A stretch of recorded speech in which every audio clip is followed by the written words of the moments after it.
Good afternoon, my lovelies. It is Saturday, July 31st, the end of the month. And this is my exclusive video for my Patreons and channel members. If you're watching this near the end of August, welcome, my lovelies. This is now posted up on my regular channel. So in today's video, it's probably going to be a long one. I'm not too sure. We'll see. I have my battery. I have a power bank with me. But we are going to be heading to. Let me flip this around because you don't need to see me in a mask on a ferry boat. Haha. We are going to George's Island National Historic Park. That is in the thing. I have kiddo with me. Now, ferry boats masks are mandatory on the ferry, and we're just about to set sail. We are at Cable Wharf here in Halifax, and the current temperature today is 19 degrees Celsius. Fahrenheit is 66 degrees. And I will be right back as soon as we start moving. See you in a second. And we're back. We are just leaving. So this is the Harbor Queen that we're passing. It used to be one of the ferry boats in the city back in the 60s and 70s, before we got the cute little ones that we have now.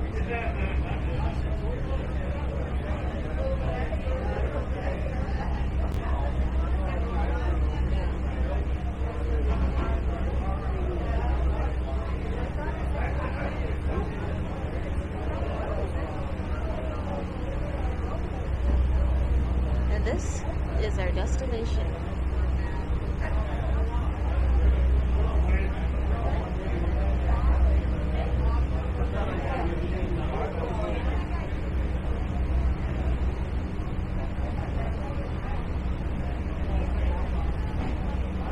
It's the Halifax skyline.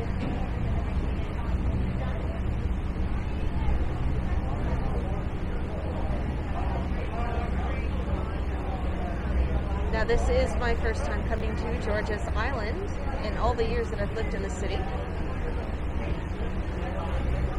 So I'm making it a day trip with kiddo. And we have snacks with us in our backpack. It is also, I think, Busker Festival this weekend, as well as Natal Day weekend. So there's a lot of activity going on down at the waterfront.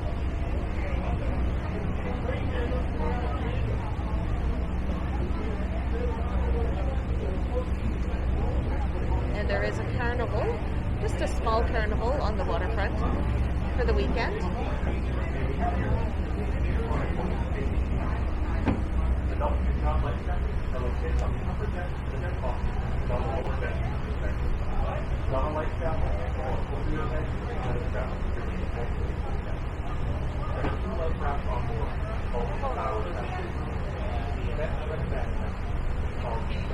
And now you can hear safety measures about where the life jackets are located and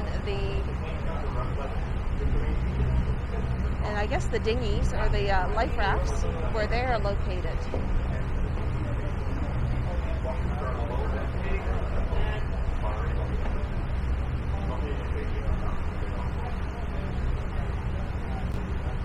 Now it is a bit breezy on the water.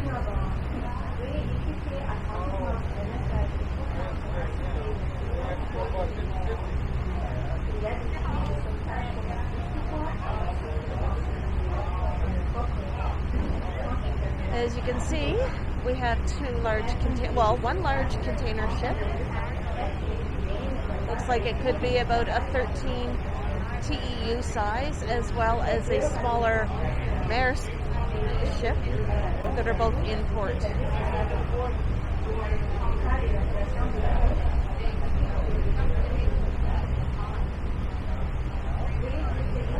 I know I haven't done a Patreon video for quite some time, so I'm making this one because to me, it's going to be an extra special video. So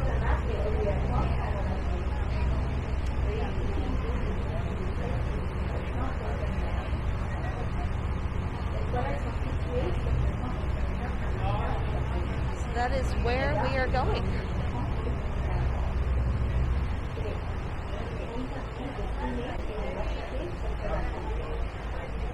It's a much shorter ride than it is to take the ferry from Halifax over to Dartmouth.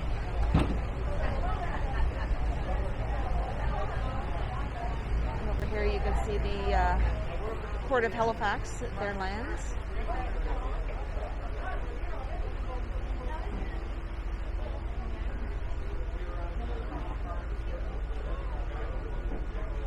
There's Nova Scotia Power.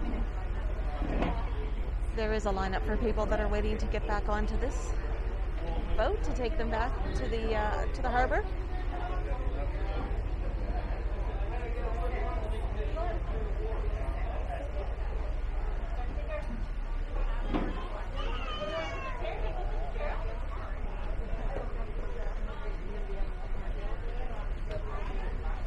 I had always heard rumors that there are a lot of snakes in the grass, like just garter snakes or grass snakes. Pretty much very harmless. They're not going to hurt you. And I remember a few years back, I think it was the Joel Plaskett Emergency, held a concert over here.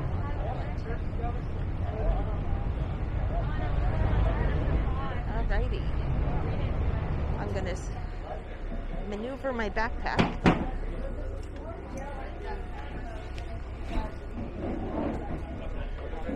We'll look at Mark for a second. I'm going to get him to hold this just for a second. He can play around with it if he wants. He's probably just looking at all the people. And I will do the handoff.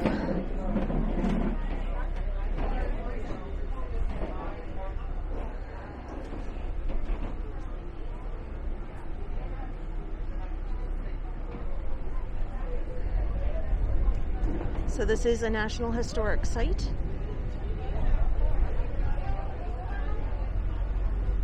And it's only windy because we're on the water.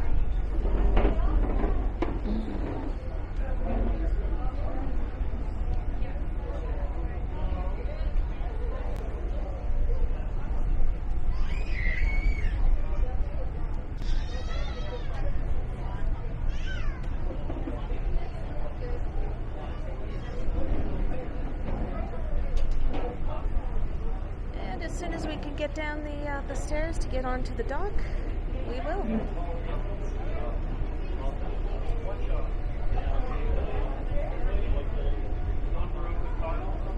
I'm just going to pause this now because there's a lot of people. Be back in a second.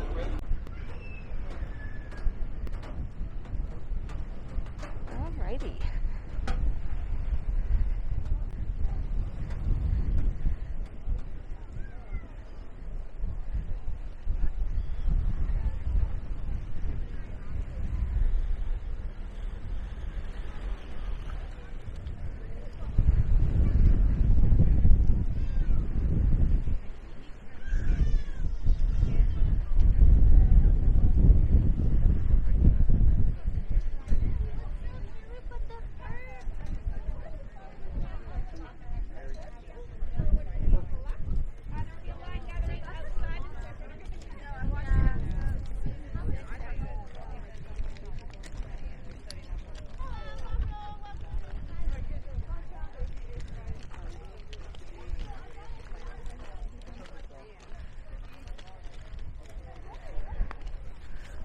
All right, we can take off our masks.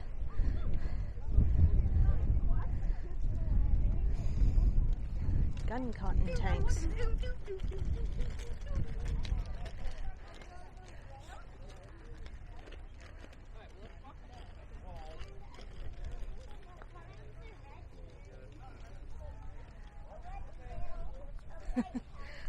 Now we're going to climb up a hill.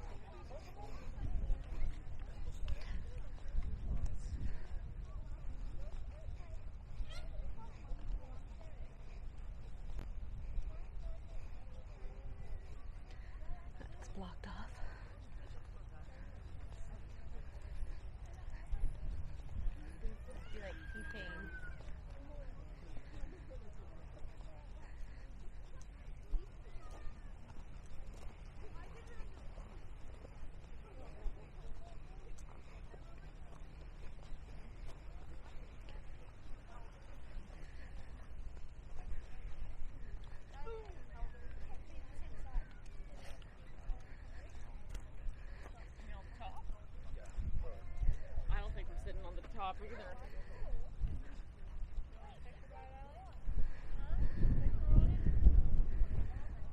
windy.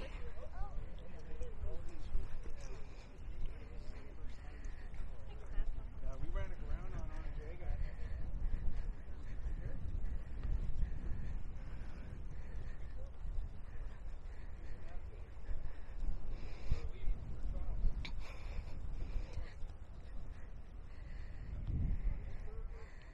That is the lightkeeper's home. This house actually was only built in 1960s, from what the until 1972. Now that the lighthouse on the island is fully automated, there has been lighthouse keepers here since 1876.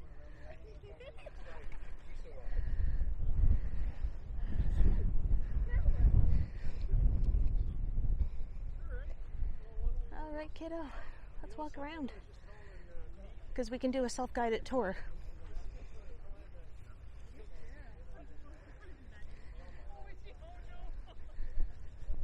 We don't usually take her to places like this, though.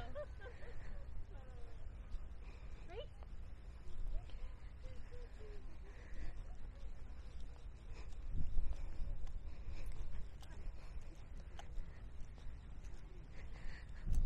Aww. Kiddo wants to hold my hand. Probably because we're still climbing up a hill and he's making sure I don't stop.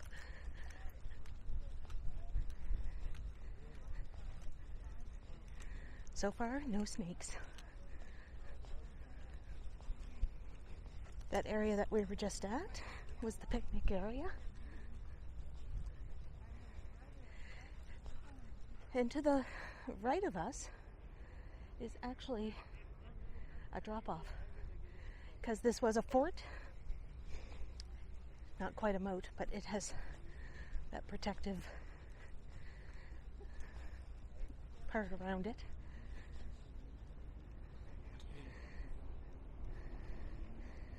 And this is just a little write-up about the Acadiens. Les Acadiens.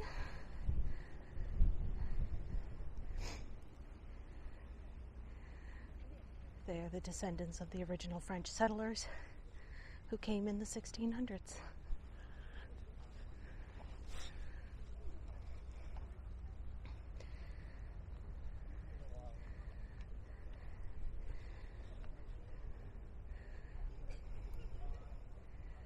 It's not quite a moat, but it is part of the defense, or what used to be the defense.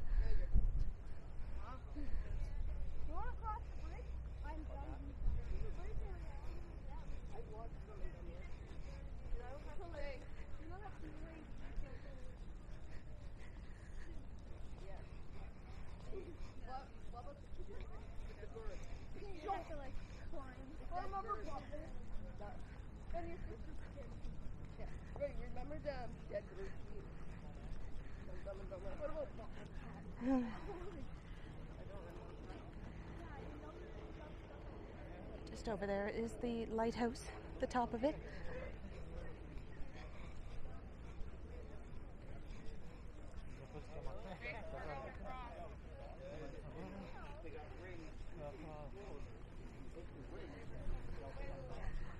You gotta reset it with the rope.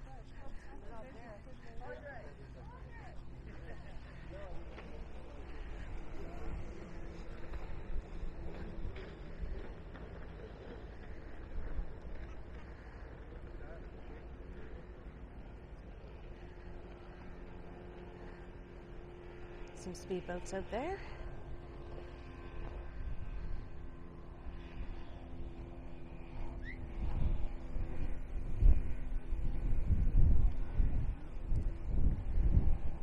And directly ahead of us are the Port of Halifax lands, the seaport. Like I mentioned earlier, there is a CMA CGM, probably a 13,000 TEU ship in port, as well as a much smaller Maersk Line ship, which is in the lighter of the blues.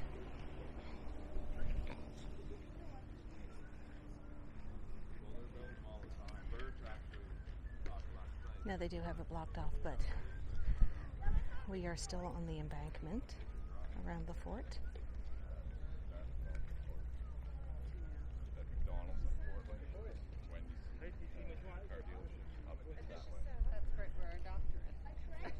So this is called Fort Charlotte.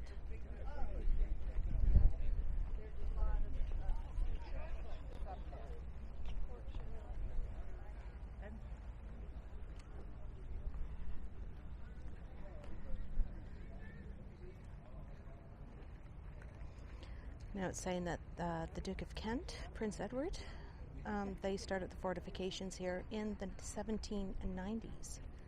And it was named after his mother, Queen Charlotte. And then they had to rebuild it again in the 1860s. They probably upgraded for the technology of the time.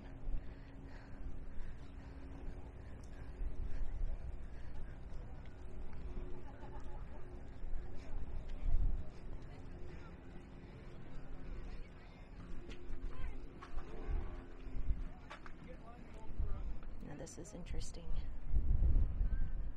It's for your, probably in their day, a musket.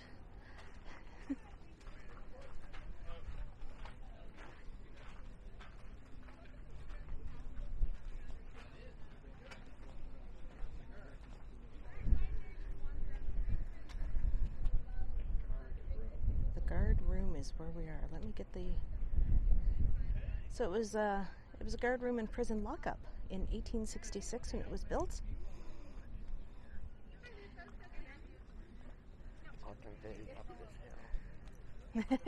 You don't have to hold my hand.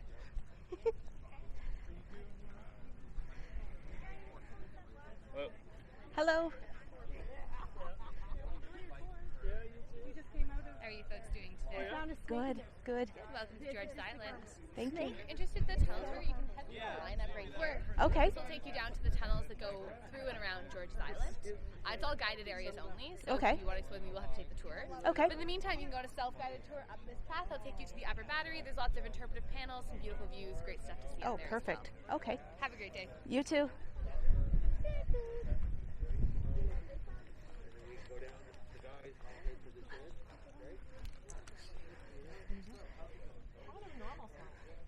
So there's the tunnel tour. So they do have employees that are in uniform from different eras. How's it going? Good, how are you guys? I'm good. You waiting for a tunnel tour? Oh no, we're just doing a. No worries. They Yep. are every 6 minutes, so you're not going to miss one. Okay. Yeah, we're doing the self-guided right now. The tunnel tours actually will end up in an area you're going to see up here anyway. Okay. So it's nice to come full circle. Oh, yeah. And know where you are. Exactly. Well, if you guys have any questions, I'm just going to run on up. Okay. Thank you. You're welcome. Ooh. Yeah, let's look up here. Let's climb some steep stairs. My arthritic knees are going to love it. Obviously, they don't have the cannon on its what it was supposed to be on. Now, George's Island, Port and Pleasant Park, Citadel Hill, York Rideau were all parts of the city's defenses during various wars.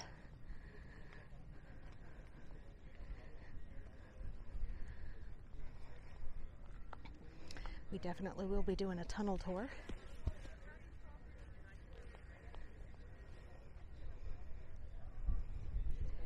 York Rideau is located on the western part of the harbor, farther down from Point Pleasant Park, and they also have tunnels as well. Now, because it is a popular spot for people to go, it's a lot of artwork on the walls that people have spray painted. But I guess that's what happens.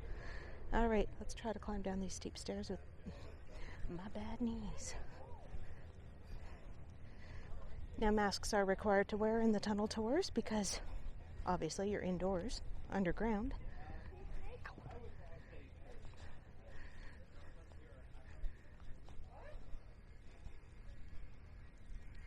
This is blocked up, but you can see like the little window. I wonder if you can peek in. Oh, it goes down. It's like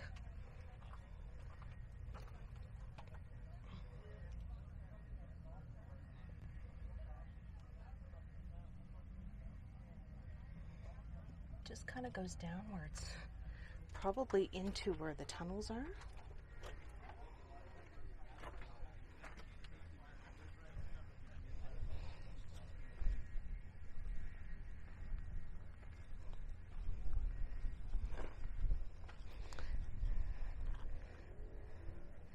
Looks like a chimney. It's probably for air ventilation, my guess, because the stonework is very new. So it could be for ventilation purposes for when you're down in the tunnels.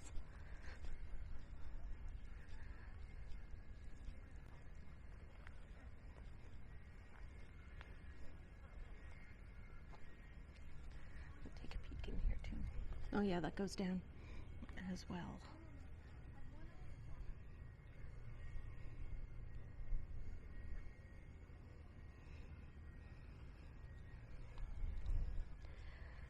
I'm nosy.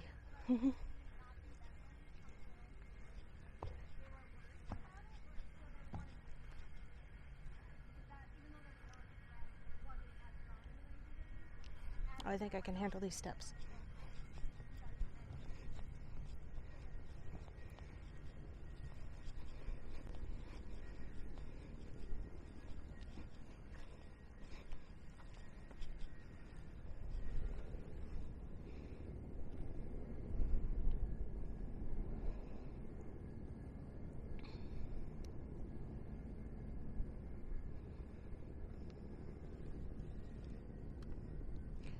Looks like there's 3 fishing boats out in the harbor. Now my Pocket 2 only has 2 times the zoom. Not that great. So you really can't see. And look, a seagull must have had a nice little crab lunch at some point because there's some shells. How you doing, kiddo? Go ahead.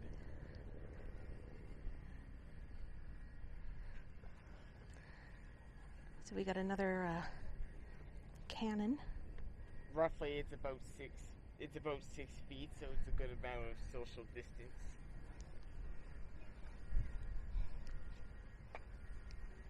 Or maybe a length of 2 arms. Mm-hmm.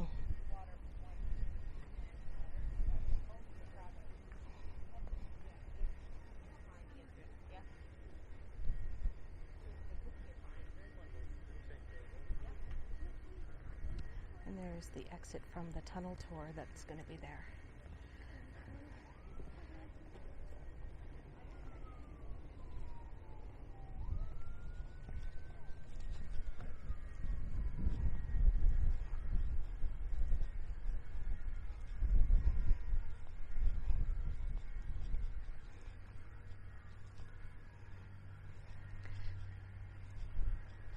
Now I am hoping to do a video too on at Point Pleasant Park as well, where they have some old fortifications. So this one here says in 1902, 3 4.7-inch caliber breech loading quick fire guns valued for their accuracy and high rate of fire were mounted in the 3 of the upper battery's former rifled muzzled loading gun emplacements. The guns protected the minefield in the inner harbor and countered the threat of high-speed enemy torpedo boats. So yes, we did use this island as protection during World War I and for World War II as well, because German U-boats were just outside of the harbor.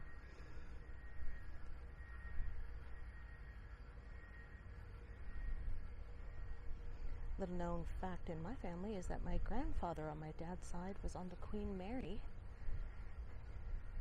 to go across his transatlantic crossing to France.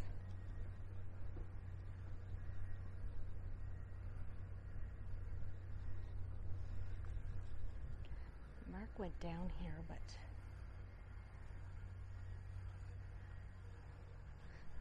I think this is where the tunnel ends.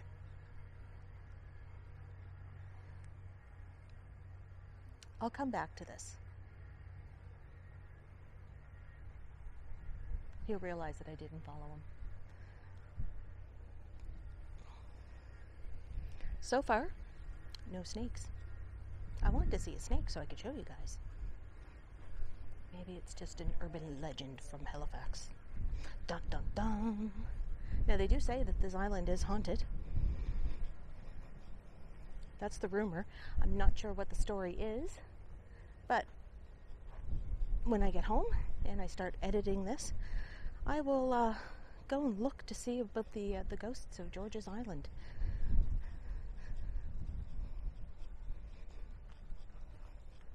See off in the distance there, Halifax Harbor.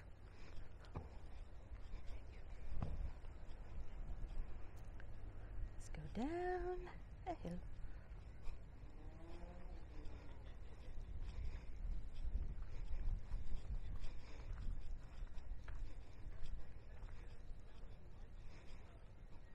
There is a lineup now for the tunnel tour.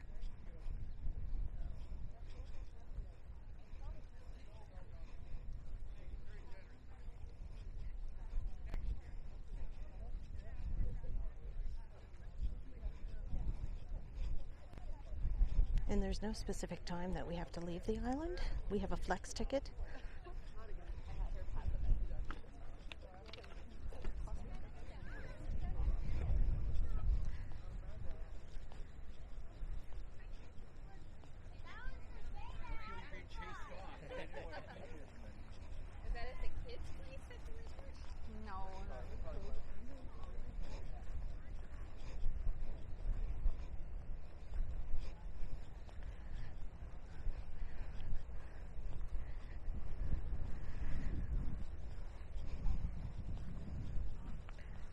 And there are places to sit up here, picnic tables and such.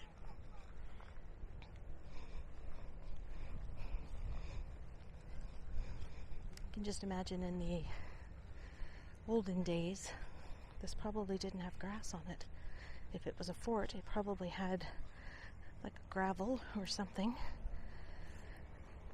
and used that area that we just crossed as a parade square.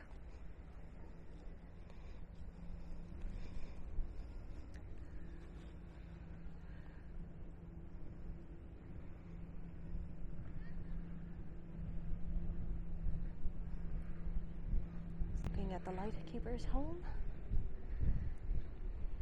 and the seaport and the boardwalk.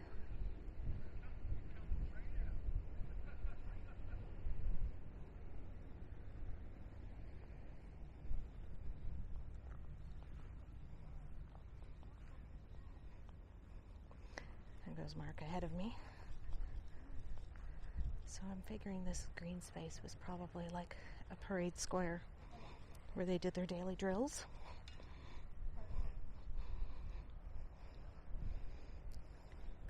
So they're saying that this wall here that we just looked at is the North Battery, and it's one of the oldest surviving features of the Fort Charlotte, and it was constructed during the Napoleonic era. It was rebuilt again in 1861 to be able to hold on to more ammunition.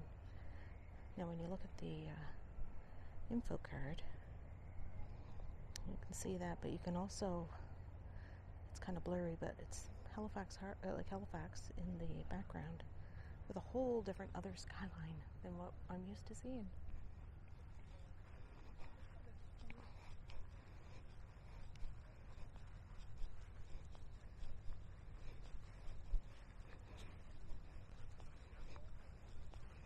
So this area is run by Parks Canada. It is a National Historic Site.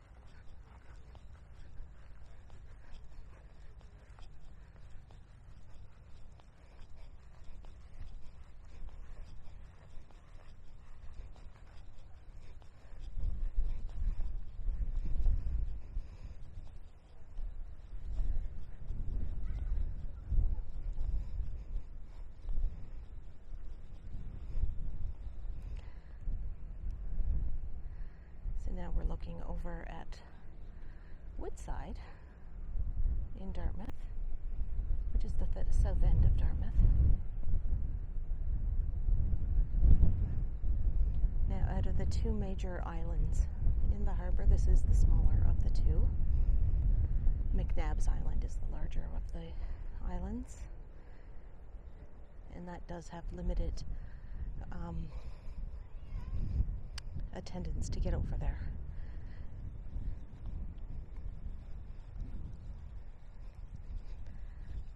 Most people are in line for the tunnel tour, so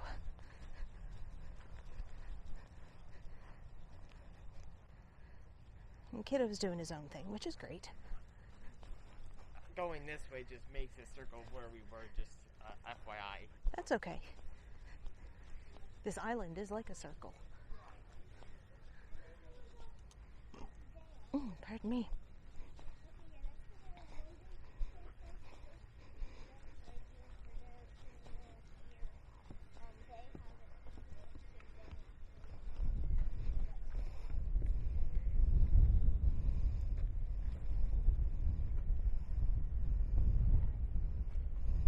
So this one here isn't bricked up, but it does have a door with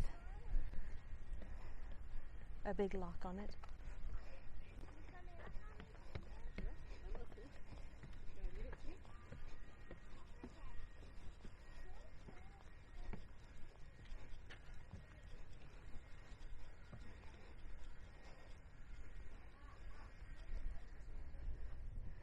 This one is.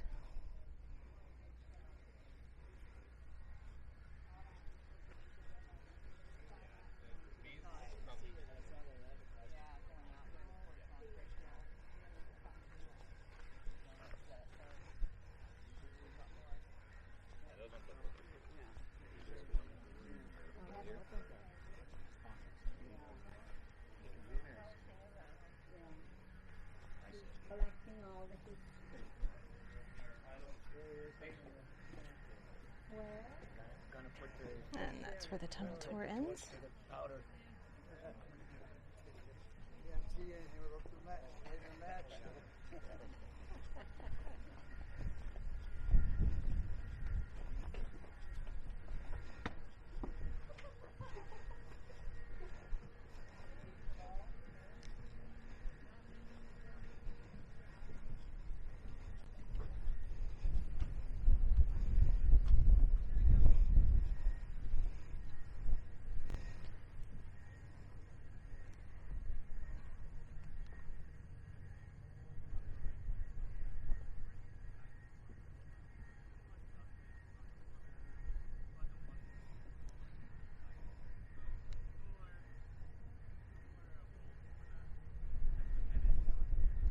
And that's looking over at McNab's Island, straight ahead of us.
Have a little tour group here.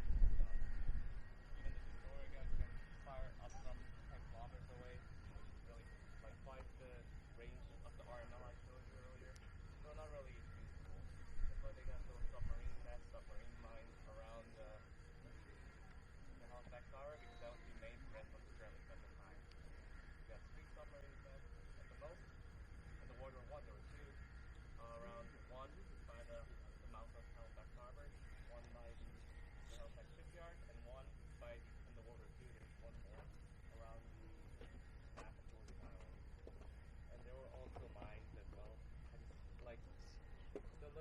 school leader. plaques on it, like you know the stuff. Yeah, they were, yeah. The submarine mines, they were also placed there to protect against it. And I have mentioned earlier the 1936 Zeppelin incident that sparked the awareness of the air attack.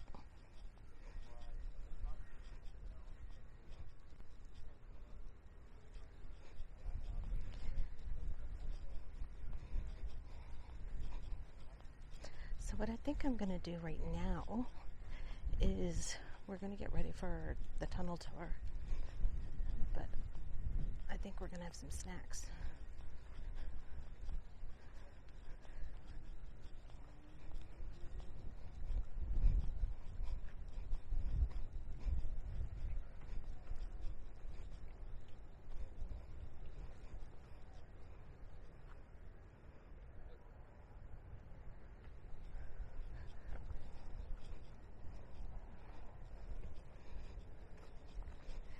Kato's behind me laughing.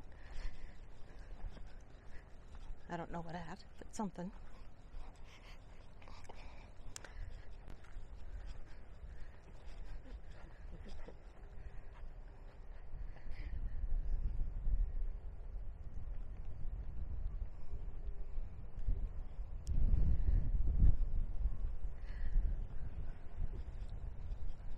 So we will go find a picnic table and we'll have a break, and then we'll come back and go do the tunnel tour. So I'll see you in a few seconds.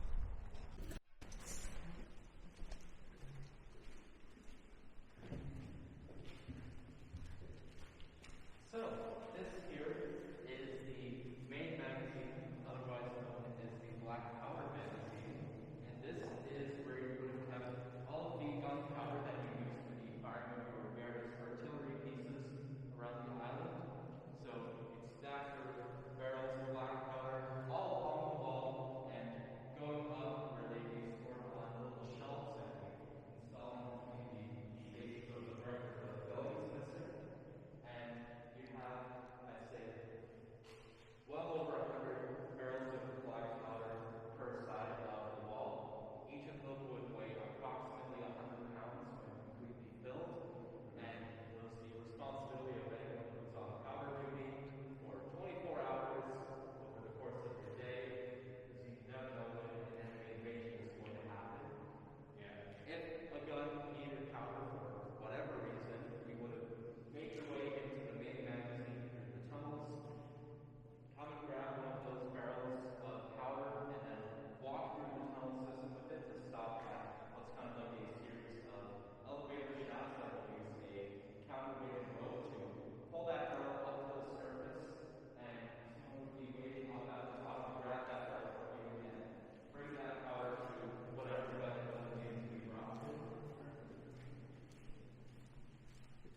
You know, as you were dealing with a very explosive substance, you couldn't have any kind of candles or lanterns or any kind of man-made light around them. Otherwise, you run the risk of setting off the whole fort.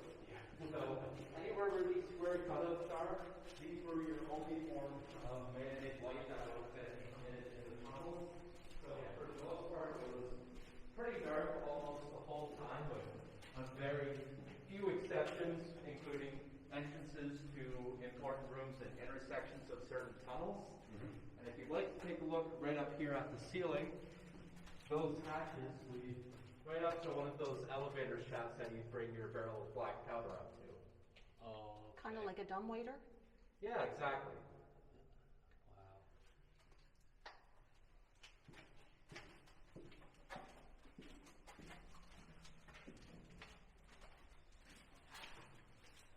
And so I think, needless to say, out of all of the positions that you could have put on when you were working on the island, this was definitely one of the least fun of them.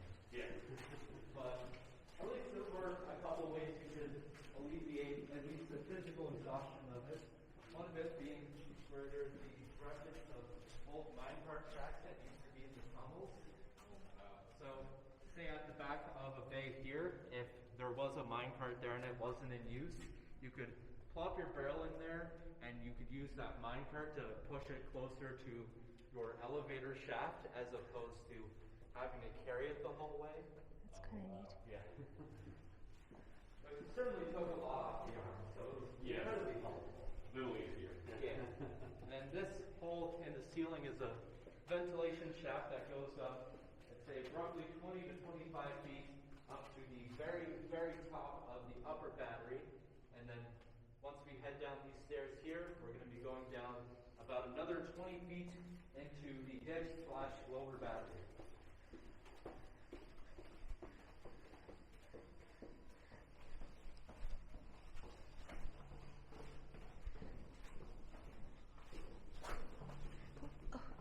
They are steep. So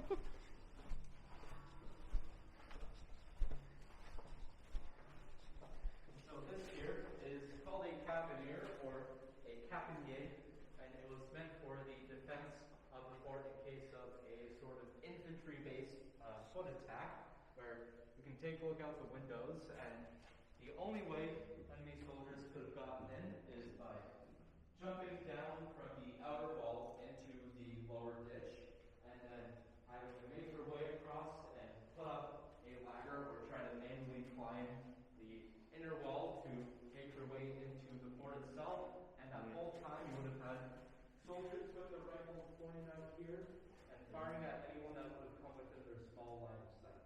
Oh, wow. And so they were spaced close enough together, so you weren't leaving any blind spots in the ditch that people could try and sneak past. But we're still putting out a lot of firepower, 10 or 11 rifles on each side, and the small space of the window also reduces the risk of you receiving returning fire from someone that's trying to shoot back at you into the Acadien. Yeah. And in case they want to try and invade the Acadien itself to get into the fort, you close your giant metal door here in case of the gate.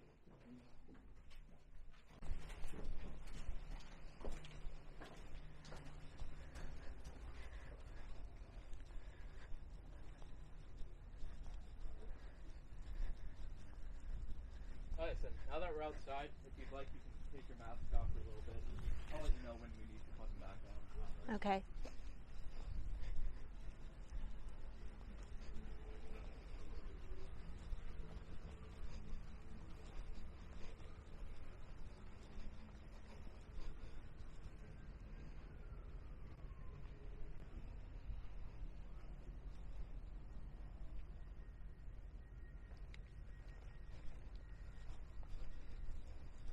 So this stone path that runs through the center of the ditch here is soil, and this is what you use to collect rainwater to make sure that, like yesterday when there was an absolute downpour for so long, you don't end up flooding your lower ditch.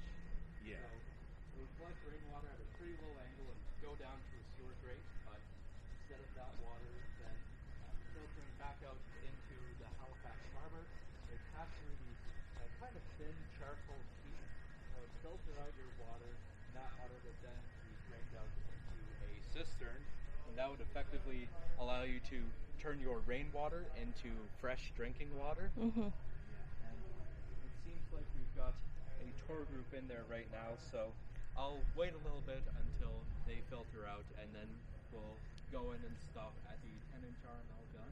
Oh, okay. But in the meantime, to talk a little bit about the ecosystem on George's Island, you can pay close attention. You'll likely notice that there's a couple snails that like to line the walls of the island, whether it be over here. There's probably a couple along the walls here that I haven't seen quite yet. Oh yeah, there's a couple right around this section here of the building. But the reason that you find them on the walls as opposed to, somewhere in the grass where snails normally are is because whenever it rains and that rain starts to erode the rock that makes up the walls, it breaks up the minerals and becomes a part of the water that's coming down the wall. And then once it stops raining and there's still that moisture left on the wall, as the snails slither up the wall, they absorb that mineral-infused water as a kind of form of sustenance. Yeah. And then you also have a couple of voles that live on the island, which are essentially like tiny mice that like to scurry around and make little cracks in the walls where they make their nests. Yeah. Likely a couple just on this section of the wall alone. Yeah. And then the big thing is George's Island's population of garter snakes.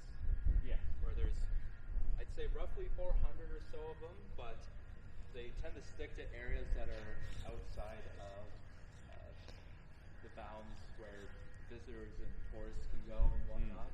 Yeah. Where it's significantly not as nice as it is here, but Yeah. Anywhere to avoid human contact, as they're definitely afraid of us. Yeah.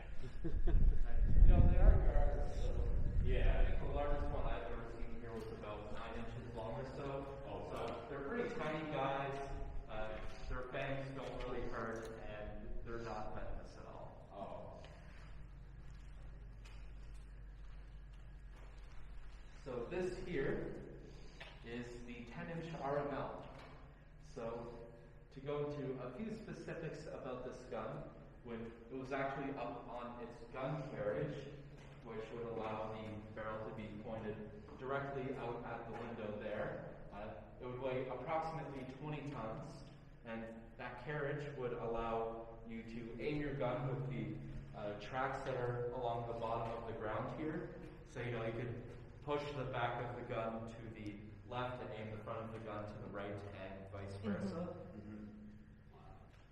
It would use about, I'd say, 70 pounds worth of black powder for each shot that it fired off, which is a lot more compared to the 1 powder charge that we used to fire the noon gun every day up at the Citadel. Yeah.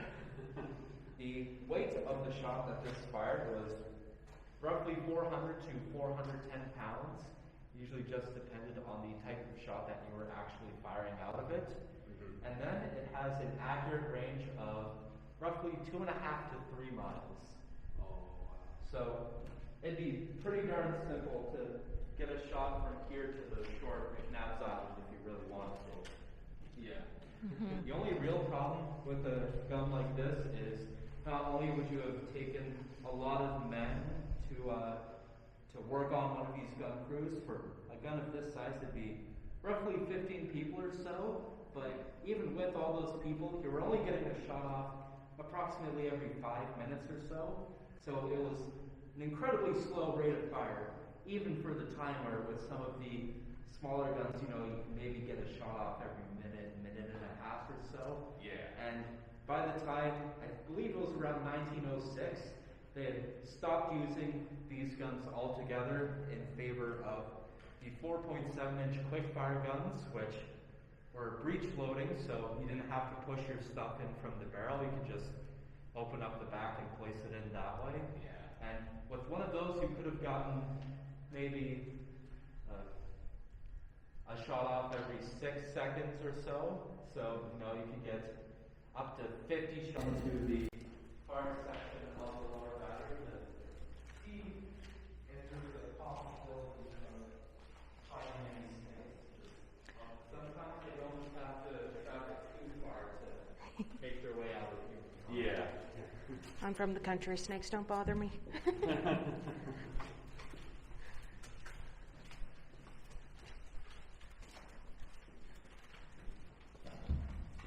Usually by now there would have been one in the lower battery section here, which would be slithering away from us here recently.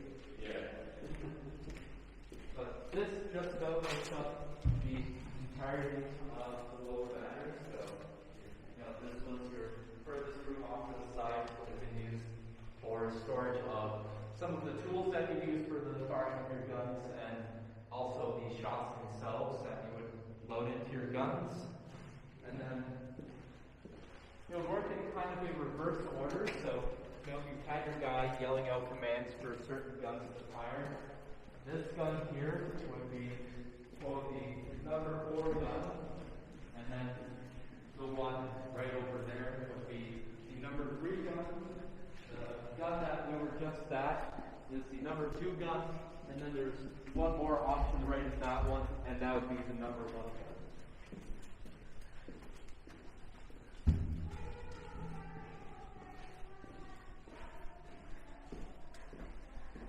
another caponier here. So there would have been about 5 or 6 caponiers stationed around different parts of the lower disc. So you could actually cover the entire thing without having any little blind spots that people might try to sneak past again.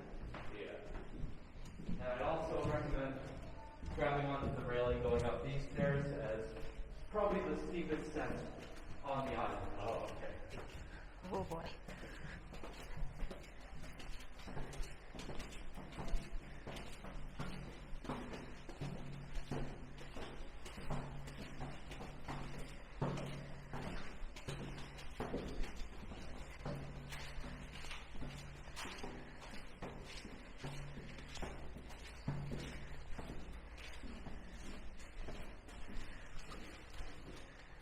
Oh, and here's your well that would connect to the sister, so that'd go down about 150 feet deep or so.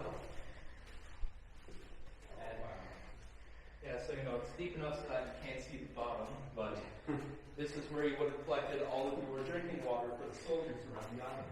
Okay. Next it up to the radiator. Okay.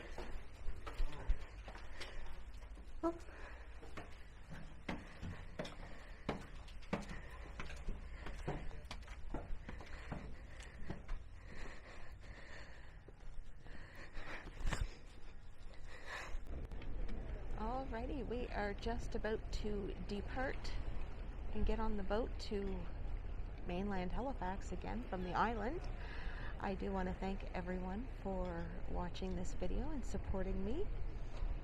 Now, if you do want to join my Patreon or channel memberships, links are down in the bottom. This is for when this posts on my regular channel.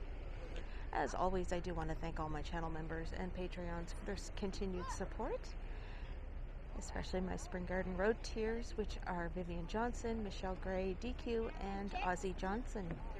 So hopefully next month I will see you on another Patreon video. Thanks. Bye.